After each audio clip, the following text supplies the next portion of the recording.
오늘은 제가 조금 이제 특강의 형식으로 말씀을 좀 전하려고 합니다.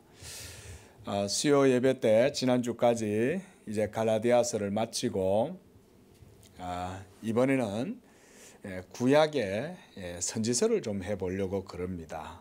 특별히 이사야서를 중심으로 이제 강의를 하려고 하는데요. 이사야서 들어가기에 앞서서 우리 성도님들께 먼저 이 선지서에 대한 개론적인 내용을 우리가 먼저 좀 살펴보고 그러고 나서 이사야 본문을 다루는 것이 좋겠다 싶어서 이렇게 뒤에 보드판도 좀 갖다 놓고 이렇게 이제 좀 강의를 하려고 그럽니다. 설교는 말씀을 이렇게 풀어가면서 이렇게 여러분들과 같이 이렇게 소통하면서 이렇게 말씀을 증거하면 되는데요. 조금 이사야서에 대한 개론적인 것들을 우리가 좀 돌아보려면 조금 강의 형식, 특강이 좀 필요할 것이라고 생각이 됩니다. 또 이 선지서는요, 일반 역사서라든가 또 복음서라든가 이 신약 성경과는 좀 다르게 그 내용이 참 난해해요. 보면은. 그래서 성경에 대해서 여러분들이 어느 정도 이 깊이 있는 이해가 없으면 사실상 이 선지서를 이해하고 따라가는 게 쉽지가 않습니다. 그래서 기본적으로 선지서를 공부를 하려면요, 구약 성경의 이 배경 지식을 어느 정도 알아야 합니다. 특히 구약 성경이다 이러면은 구약 시대 때 하나님의 율법으로 말미암는 언약이 있잖아요. 이 언약에 대한 이해도 어느 정도는 있어야 선지서를 이해할 수가 있어요. 그래서 사실은 우리 교회는 개척교회고 성도님들이 그리 많지 않아도요, 하나님 말씀을 또 이렇게 계속 강론하는 것이 또 교회의 주된 일이고 이러다 보니까 제가 또 이렇게 말씀들을 증거하려고 그럽니다. 또한 이 이사야서를 왜 정했냐? 그 이사야서가 주는 영적인 유익과 교훈이 또 우리 성도들에게 상당히 큽니다. 그래서 이사야서를 이제 또 우리가 구약 성경도 한번 보자는 의미에서 수요 예배 때 이제 계속해서 말씀을 강론해 보려고 그럽니다. 성령님께서 이 예언의 말씀을 우리에게 밝게 해석해 주셔서 여러분들께서 이것을 통해서 그 속에 있는 하나님의 진리와 영적인 교훈들을 깨닫게 해 주시기를 축원을 드립니다. 그래서 또 우리가 이런 말씀들을 또 다루는 동안에 보면 구약을 통해서 신약을 보게 되고, 특별히 또 선지서의 위치는요, 이미 앞에 이제 모세 오경이 다 지나가고 또 다윗과 솔로몬 이후 남북 분열의 시대 때 이제 이사야서가 쓰여졌는데, 그러니까 여러 가지 구속사적인 맥락에서 이 이사야서가 성경 전반에 대한 것들을 우리가 또 살펴볼 수 있는 그런 기회가 또 될 수 있다고 생각을 합니다. 그래서 우리 성도님들이 선지서를 또 우리가 배워 나가면 성경에 대한 또 깊이 있는 공부도 할 수 있을 것이라고 생각을 합니다. 그래서 먼저 읽었던 이 본문에 보면 먼저 아모스서 3장 7절에는 하나님께서 자기의 말씀을 전하실 때는 선지자들에게 자기의 말씀을 보여주신다 이렇게 말씀을 했습니다. 자기의 비밀을 그 종 선지자들에게 보이지 아니하시고는 결코 행하심이 없으리라 이렇게 말씀하시죠. 또 이사야서 우리가 1장 1절도 읽었는데 여기서도 보면 하나님께서 이사야에게 유다와 예루살렘에 관하여 보여주셨다 이렇게 말씀을 합니다. 들려주셨다가 아니에요. 보여주셨다는 거예요. 우리가 율법의 말씀은 듣잖아요. 그렇죠? 그러면 그 율법을 통해서 하나님의 말씀을 듣는 거예요. 그런데 선지자들에게는 특별한 양식이 주어지는 거예요. 그들은 하나님의 말씀을 보는 거예요. 자, 본다는 것은 이미지가 있어야 보잖아요. 그죠? 그래서 그 이미지가 그러면 무슨 이미지겠냐? 당연히 하나님의 말씀에 대한 이미지겠죠. 그 이미지, 즉 비전, 비지오라 그러잖아요. 이 이상이 선지자의 내적인, 심적인 이 심미안적으로 보이고, 그렇게 해서 그걸 봄으로 인해서 하나님의 성령이 선지자들의 심령을 감화하셔가지고 하나님의 말씀을 깨달을 수 있는 지각을 주셔요. 그래서 보여주신다, 선지자들에게. 선지자들은 이상을 보는 자들인 거예요. 자, 그 이상이 또 뭐냐? 우리가 이런 내용들이 여러 이제 질문들이 많이 이제 일어날 수 있는데요. 그래서 특별히 우리 성도님들이 이 선지자에 대해서 바르게 좀 이해를 할 필요가 있습니다. 오늘날도 보면 자칭 선지자라는 자들이 많죠. 그 사람들은 사실은 성경이 말하는 선지자에 대해서 성경적인 이해에서 벗어난 선지자들이죠. 자칭 선지자니까. 그러나 우리가 이 성경이 말하는 선지자에 대해서 바르게 이해를 하면 그는 엉뚱한 짓을 안 한다 이거죠. 자기가 선지자랍시고 와가지고 내가 꿈을 꿨네, 환상을 봤네, 계시를 받았네. 오늘날도 이런 주장 막 겁도 없이 막 하는 사람들이 있는데, 여러분 그 전부 다 잘못된 영입니다. 정말 그들이 뭔가 이상이나 비전을 봤다 그러면요, 그 잘못된 거예요. 그래서 오늘 특별히 이제 제가 이번 주하고 다음 주 한 3주 정도 걸쳐 가지고 좀 개론적인 내용들을 말씀드리면 여러분들이 그래도 선지자가 이런 역할을 하는 거고, 그래서 선지자들이 또 계시의 영감, 선지자들이 받은 계시의 영감, 또 그들의 정서, 이런 것도 중요하겠죠. 선지자들은 어떤 감흥을 받아서 하나님의 말씀을 인식하고 그걸 이해하고 해석했는가, 이런 방식들도 우리가 들어보면 여러분들이 또 이해를 하실 수 있을 것이라고 생각이 됩니다. 자, 구약의 대표적인 사역, 우리가 그 대표적인 사역자들을 세 가지 형태로 보죠. 첫째로 제사장과 또 이 세 가지 직분이 하나님께 기름 부음을 받았습니다. 기름 부음을 받았다는 얘기는 하나님께서 특별히 이들을 구별했다는 거죠. 하나님의 신적인 업무를, 신적인 사역을 수행하도록 구별되었다. 이 사람들이 바로 선지자, 제사장, 왕, 이스라엘에는 이들이 있었습니다. 특별히 여러분, 우리가 예수님도, 그래서 우리가 그리스도의 직분을 삼중직이다 그렇게 말하죠. 이 그리스도의 직분, 이걸 삼중직이라 그래요. 예수님은 영원한 대제사장이시고 하나님의 모든 말씀을 우리에게 전해주시는 대선지자시고, 또 예수님은 우주적인 하나님의 왕, 참왕이시죠, 이스라엘에. 그래서 우리가 이렇게 이 그리스도의 직분, 그리고 구약의 제사장과 선지자와 왕들은 결국은 그럼 누구를 드러내는 거예요? 예수님을 드러내 보여주는 거죠. 다윗 왕도 예수님을 드러내 보여주는 것이고, 선지자들의 모든 사역도 기본적으로 하나님의 말씀을 전하는 거잖아요. 그 다음에 이 제사장도 우리의 영원한 대제사장 예수 그리스도를 우리에게 보여주시죠. 자, 그래서 우리가 이제 다루게 되는 것은 선지자죠. 선지자.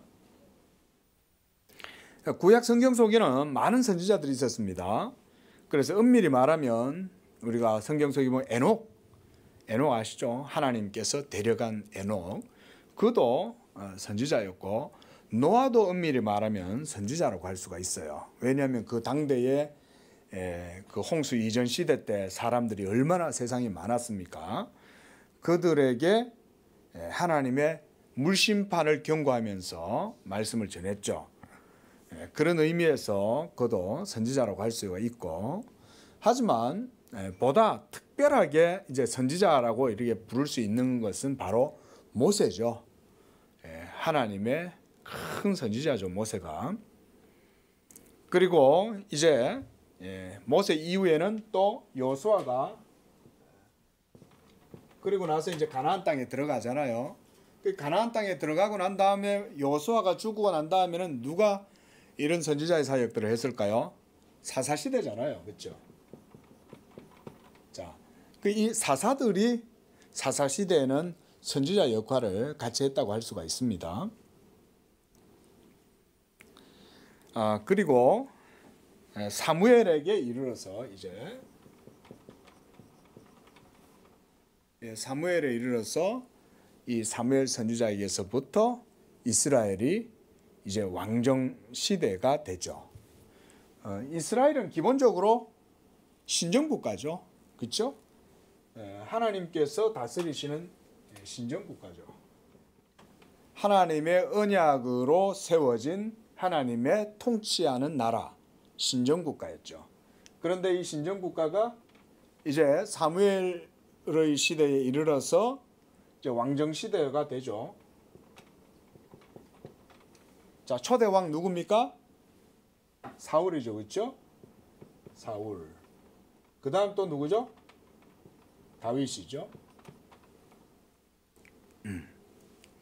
자, 이렇게 하면서 왕정 체제를 통해서 이스라엘은 이 새로운 형태의 직무가 추가가 됩니다. 이게 바로 왕입니다. 왕.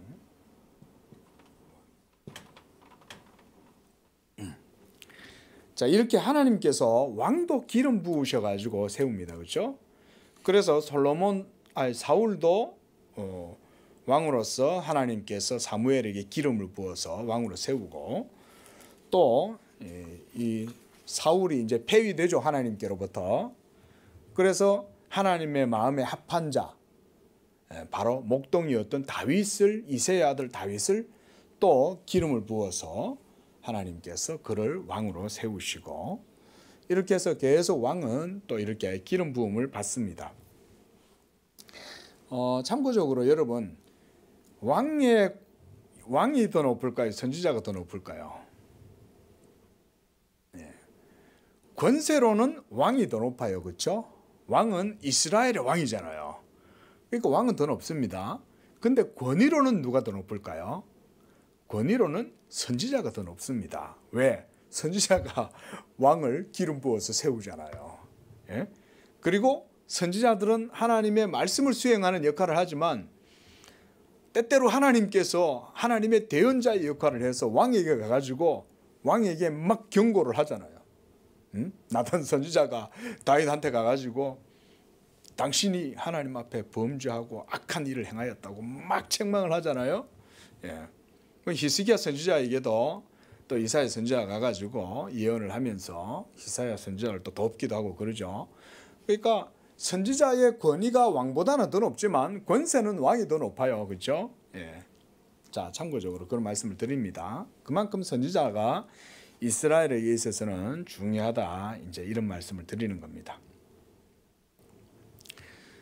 자, 이후에 이제 다윗 이후에는 이제 솔로몬 시대가 되죠. 솔로몬.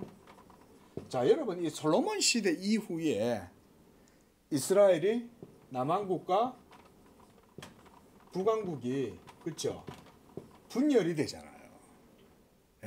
남왕국은 남유다라 그러죠. 남유다. 여는 르호보암이 이제 통치를 하고, 북이스라엘은 사마리아라고도 그러죠. 북이스라엘은 여로보암이 통치합니다.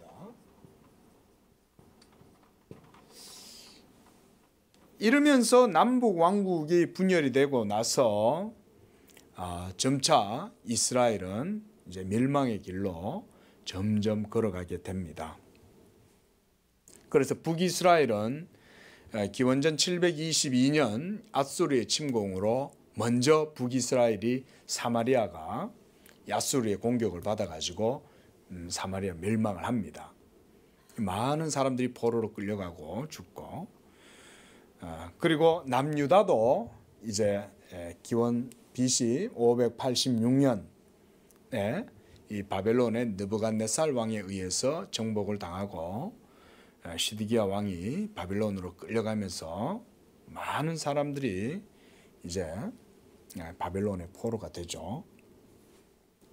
자, 이사야 선지자가 활동했던 시기는 오늘 우리가 1절에서 읽었던 것처럼 우시야 왕이 이제 우시야에게서부터 그다음 요담, 아스, 히스기야 시대 때 사역을 했다, 이렇게 말씀하고 있죠. 그래서 거의 한 64년 이상 아주 오랫동안 이사야 선지자가 활동을 했고, 이사야는 사역을 하다가 이렇게 순교를 한다고 볼 수 있습니다. 죽임을 당합니다. 자, 그렇다면 이제 우리가 이사야 선지자, 이 구약에 여러 이제 선지자들이 있는데요. 자, 선지자들에 대해서 한번 좀 먼저 알아야 되겠죠. 그래야 우리가 이사야서의 그 내용들도 이해를 할 수 있을 것이니까요. 기본적으로 말씀드렸듯이 이스라엘은 신정국가였죠. 그렇죠? 그 왕정 시대가 되었다고 해도 이스라엘은 왕이 그 나라의 주인이 아니죠. 하나님이 진정한 왕이신 거예요. 그래서 왕들도 뭘 해야 되냐면 하나님의 율법의 말씀을 따라서 나라를 지도하고 통치하고 리더십을 발휘해야 되는 거예요.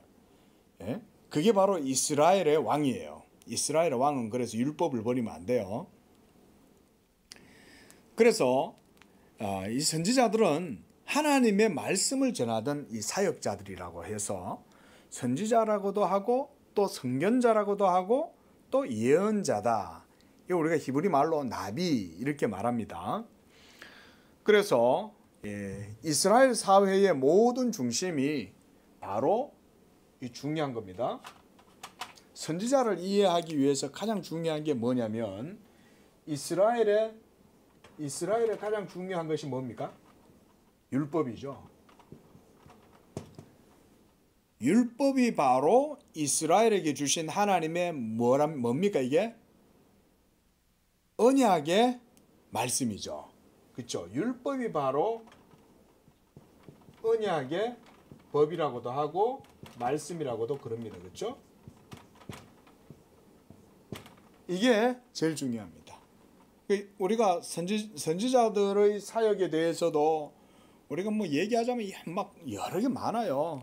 뭐 예언서나 선지자들에 대한 공부를 하면은 너무나 내용이 많지만 그런 거 다 말할 수 없고 딱 간단하게 요약을 해서는 핵심적으로 율법을 여러분들이 이해를 하시면 선지자들의 사역도 여기에서부터 모든 것들을 다 이해할 수가 있어요. 그래서 이제 이것에 대한 핵심적이고 개론적인 내용만 이 시간에는 좀 말씀을 드리려고 그럽니다. 이스라엘의 모든 선지자들의 공통의 사역과 또 가치, 핵심, 중심은 바로 율법입니다. 이 율법은 하나님께서 시내산에서 모세의 손을 통해서 수여하신 그 율법이죠. 그렇죠? 그래서 이 율법에서부터 모든 선지자들의 교훈이 여기에서 다 나옵니다. 우리가 선지자가 예언을 한다든지 또는 계시를 받는다든지 또는 환상을 본다든지 또 이상을 본다든지 하잖아요.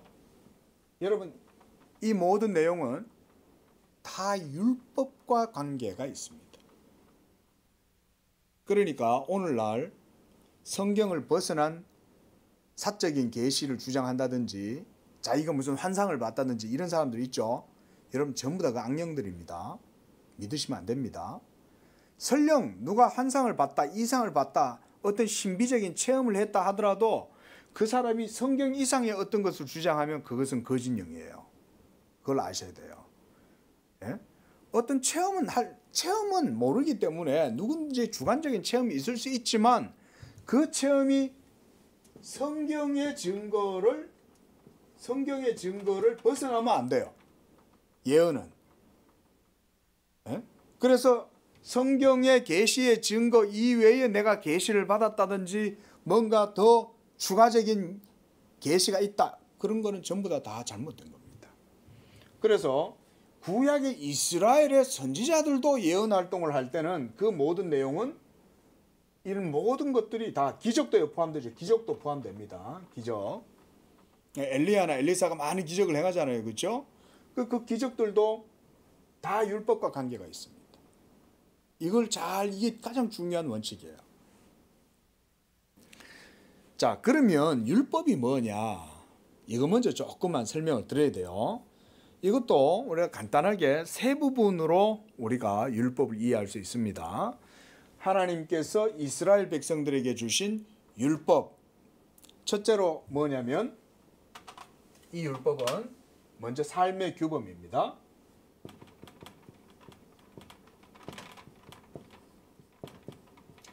자, 삶의 규범은 이스라엘 백성들에게 있어서 언약 백성으로서 살아갈 수 있도록 해주는 거죠.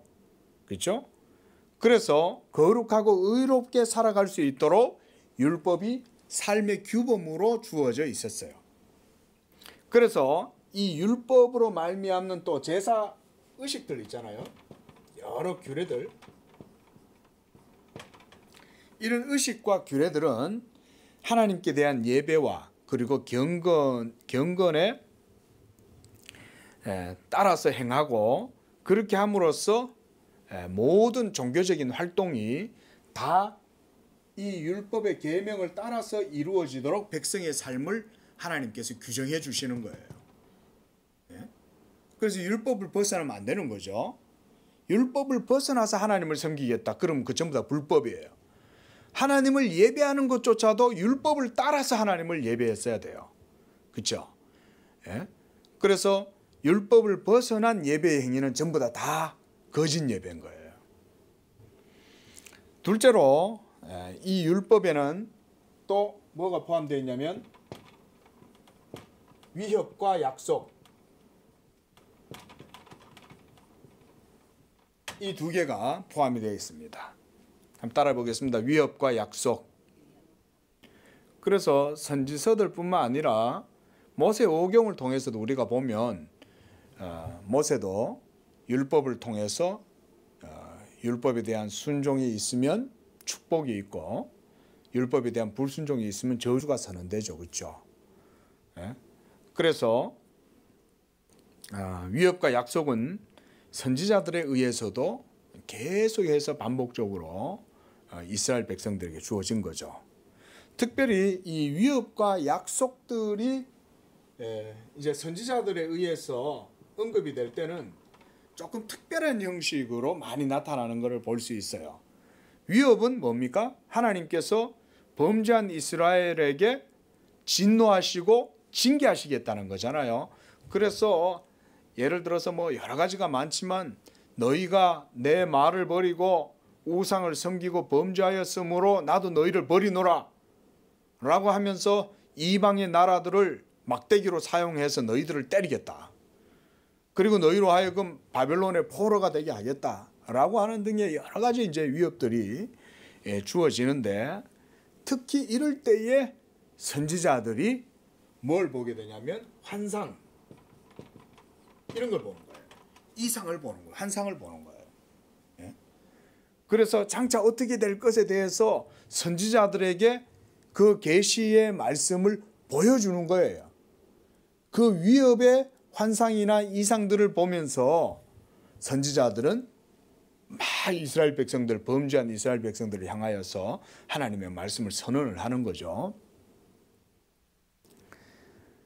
그래서 이 환상과 이상을 통해서 하나님께서 백성들에게 약속과 위협 이 두 가지를 병행을 하시면서 하나님의 뜻을 보다 클리어하게 보여주고 그렇게 해서 이 선지자들로 하여금 선언할 수 있도록 해주시는 거예요. 이게 바로 특별한 선지자들에게 주어지는 형태의 사역들이었어요. 그 이상을 보는 거죠. 환상을 보는 거예요. 그래서 우리가 선지서를 보면은 계속 하나님께서 선지자 에스겔 선지자도 보면은 성령에 이끌려 가지고 막 이렇게 환상들을 보잖아요. 하나님의 성전에 대한 환상도 보고 또 막 해골 골짜기도 보기도 하고 막 하나님의 성전이 물에 잠기는 것들을 또 보고 막 이렇게 환상들을 볼 때 그 모든 것들이 다 하나님의 성령이 보여주시는 거죠, 여러분. 자, 성령께서 환상을 통해서 보여주시는 거죠. 근데 이 이미지가 모두 다 무엇에 대한 이미지겠어요?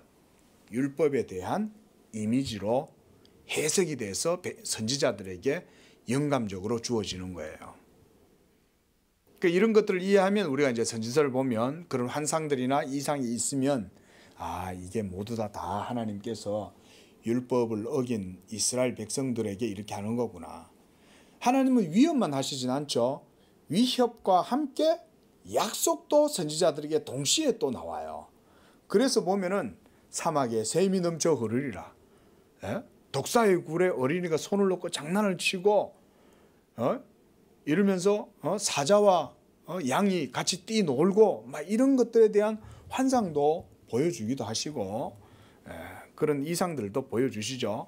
그렇게 함으로써 위협, 진노와 책망, 징계뿐만 아니라 축복에 대한 약속도 선지자들에게 보여주셔요.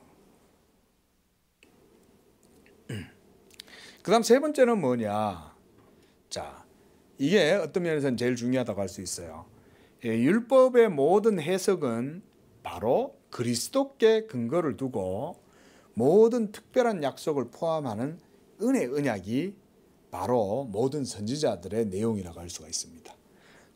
선지자들의 기본적인 교훈의 내용은 그러니까 은혜 언약에 근거한 활동이었다, 사역이었다 이렇게 보면 됩니다. 하나님께서 왜 이스라엘 백성들이 범죄할 때 그들을 책망하고 징계하실까요? 그건 사랑하시기 때문에 그런 거예요. 사랑하심으로써 하나님께서 보여주시는 것은 하나님의 자비하심과 선하심을 보여주는 거죠. 그걸 통해 가지고 하나님께서 궁극적으로 뭘 보여주시냐? 바로 율법의 실체이시고 율법의 본질이신 그것을 바로 중보자 그리스도를 보여주시는 거예요. 세 번째, 자, 율법의 중보자 그리스도를 보여주시는 은혜 언약이 선포되는 거예요. 이게 이제 사실은 제일 중요한 거죠. 그렇게 해서 장차 한 의로운 가지가 하나님의 씨가 한 의로운 가지가 일어날 것이요 평강의 왕이요 자비의 하나님이요 이러면서 막 이 장차 올 그리스도의 나라에 대해서 예언을 하잖아요. 그런데 그 모든 장차 올 그리스도에 대한 이 은혜 언약이 선포가 되는데 이 은혜 언약이 선포될 때 그것도 전부 다 율법에 근거해서 이 모든 은혜 언약이 선포가 되는 거예요. 그 장차 너희에게 임할 이거는 이스라엘 백성들뿐만 아니라 하나님께서 아브라함의 언약의 궁극적인 성취도 여기에서 드러나죠. 그렇죠? 그 율법 자체가 기원이 어디에 있어요? 아브라함의 언약에 있잖아요. 그렇죠? 하나님께서 아브라함과 언약을 맺으신 이후에 율법은 언제 주어졌어요? 400년 후에 주어졌지 않습니까? 400년 후에 주어지면 아브라함 언약과 율법은 따로따로입니까? 아니죠. 아브라함의 언약을 모체로 해서 거기에서 율법이 나오는 거예요. 엄밀히 말하면. 이것도 이제 말씀을 좀 드릴 겁니다. 자, 그래서 이상과 같이 이렇게 우리가 간단하게 요 맥락 속에서 앞으로 우리가 이사야 선지서의 여러 세세한 내용들을 다 볼 수는 없겠지만 어느 정도 기본적인 것들은 다 볼 수가 있다. 이스라엘 백성들에게 주신 언약 백성들에게 주신 삶의 규범, 그 다음 하나님의 계명의 율법을 순종할 때 축복이 약속되지만 또한 위협도 되고 그렇게 해서 징계를 받았지만 그 징계를 받은 것 속에서도 하나님은 백성들을 또 위로하면서 소망을 주시죠.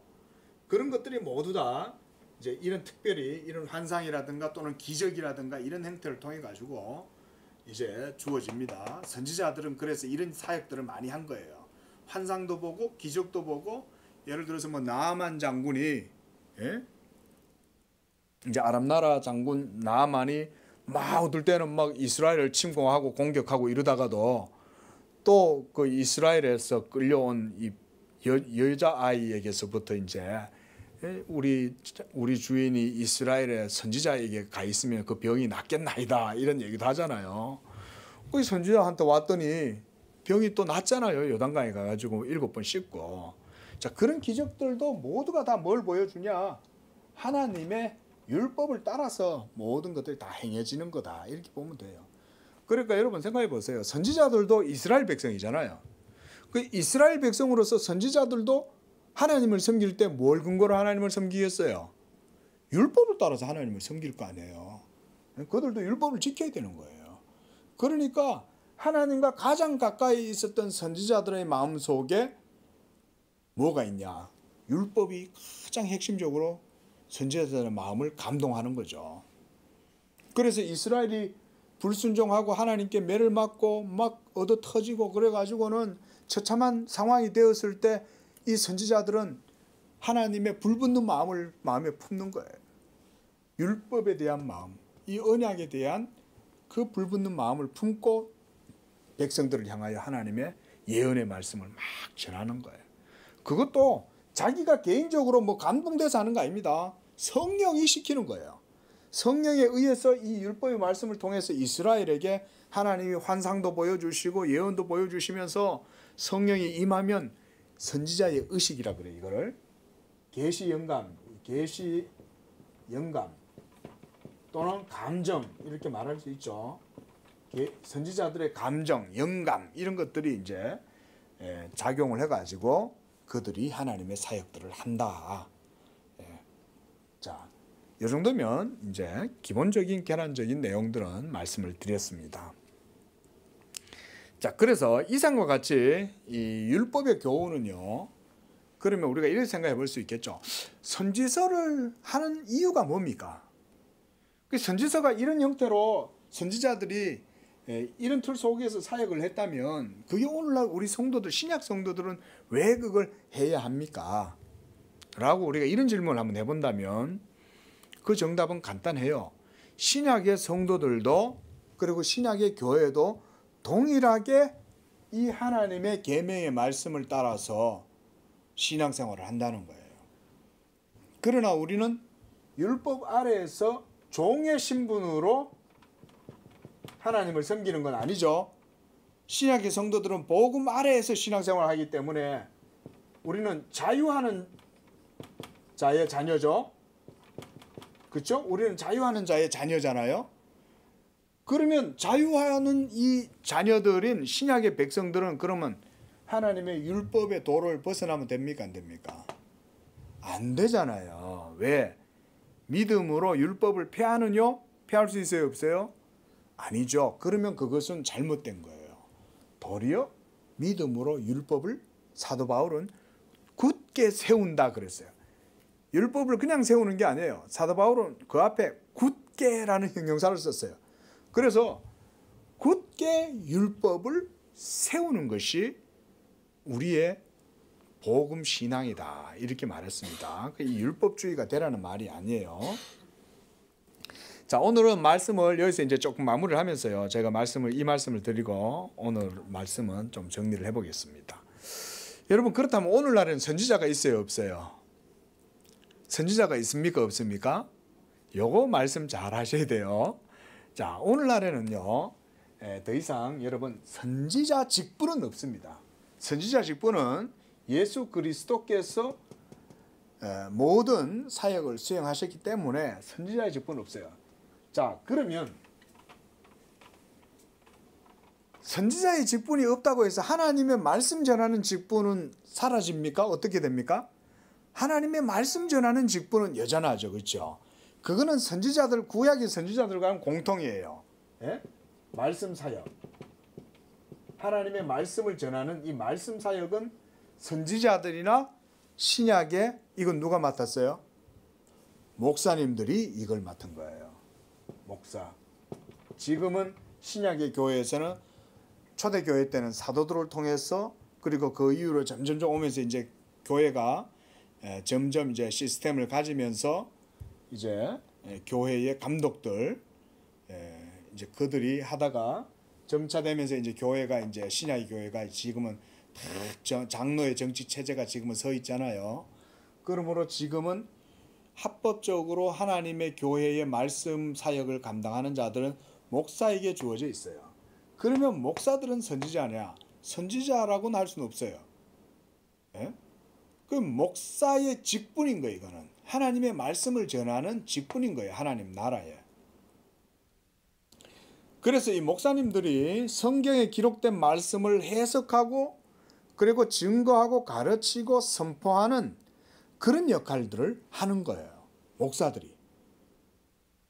자, 여러분 이 성경 속에 있는 것은 우리가 보면 구약의 율법, 그 다음에 시가서, 예언서 이런 것들이 계속 다 구약 속에 포함되어 있잖아요. 우리가 그거 전체를 다 우리가 율법이라 통칭을 한단 말이죠.